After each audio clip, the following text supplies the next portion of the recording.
तर आपण आपल्या आयुष्यात यशस्वी होतो. हा माझा अनुभव आहे.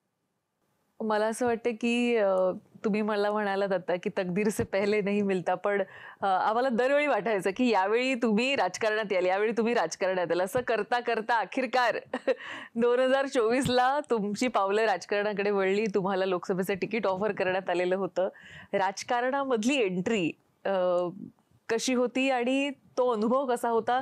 इतका प्रगल्भ तुमच्याकडे अनुभव असताना आता एक वेगळं वळण तुम्हाला त्या अनुषंगाने मिळालं. मला फक्त 10 दिवस मिळाले. लोकसभेच्या निवडणुकीत मला भारतीय जनता पार्टीने सांगितलं उभं राहायचं. याच्या अगोदरही मला अनेक राजकीय पक्षांची निमंत्रण होते, पण मी सगळ्यांना अतिशय नम्रपणे नकार देत होतो. याला कारण एकच होतं की राजकारण हे काही माझं फील्ड नाही आणि राजकारणात मी यशस्वी होईल, रमेल याबद्दल मला देखील शंका होती.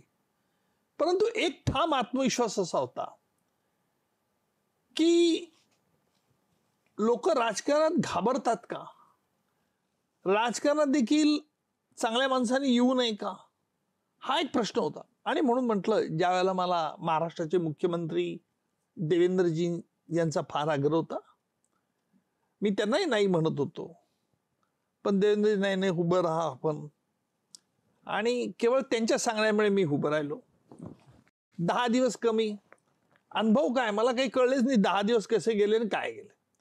कारण 10 दिवस फक्त मी 2 हात जोडून नमस्कार नमस्कार त्या जीप मधून फिरायचंच फक्त होतं.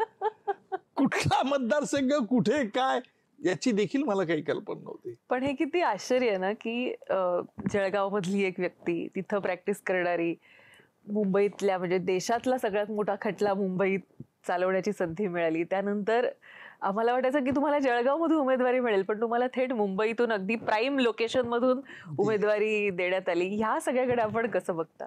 तुम्ही असं चॉईस मागितलेला का की मला देता तर जळगावला द्या किंवा? नाही, मी असं काही सांगितलं नाही. मी उलट नाही म्हणत होतो. बर.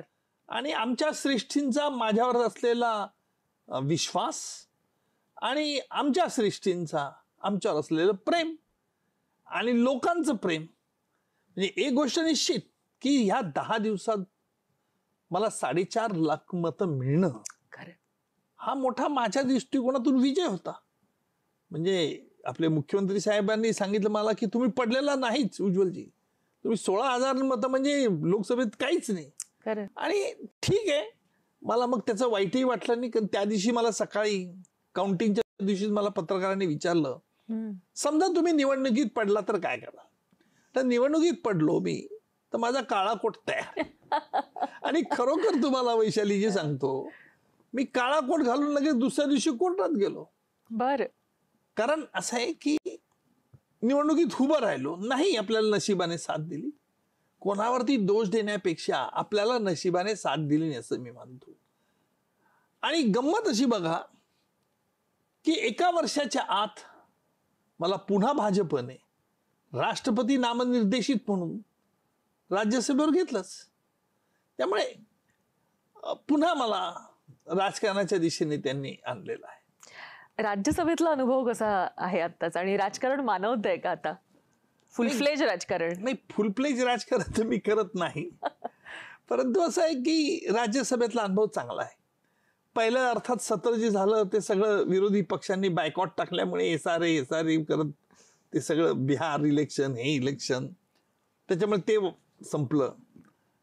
परंतु ऑपरेशन सिंधूर वरती 2 दिवस जे राज्यसभेत विशेष अधिवेशन झालं, त्यात मला मेडन स्पीच, ज्याला नवीन खासदारला एक 15-17 मिनिटं मिळतात, पहिलं स्पीच असतं, त्याच्यात मला बोलण्याची संधी मिळाली.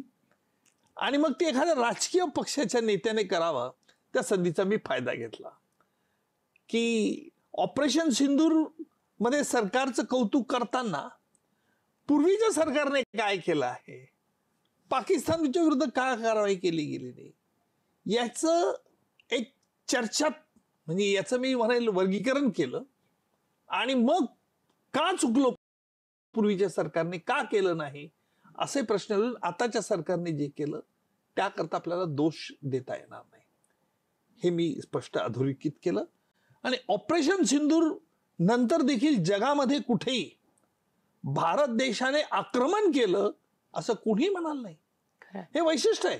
आपल्या देशाचे पंतप्रधान मोदीजी यांनी हे स्पष्ट सांगितलेलं होतं की आम्ही ह्या भारतावरती जे ह्या अतिरेक्यांनी जो हल्ला केला काश्मीरमध्ये पेहलगाममध्ये, त्याबद्दलच आम्हाला तेवढा बदला घ्यायचा आहे आणि म्हणून रात्रीच्या वेळेला आपल्या फ्लाईट्सने ड्रोन्सने हल्ले केले.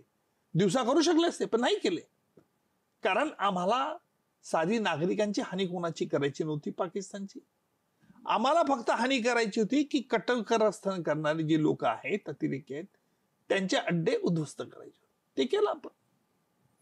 ह्या सगळ्यामध्ये आता जेव्हा तुम्ही दिल्लीला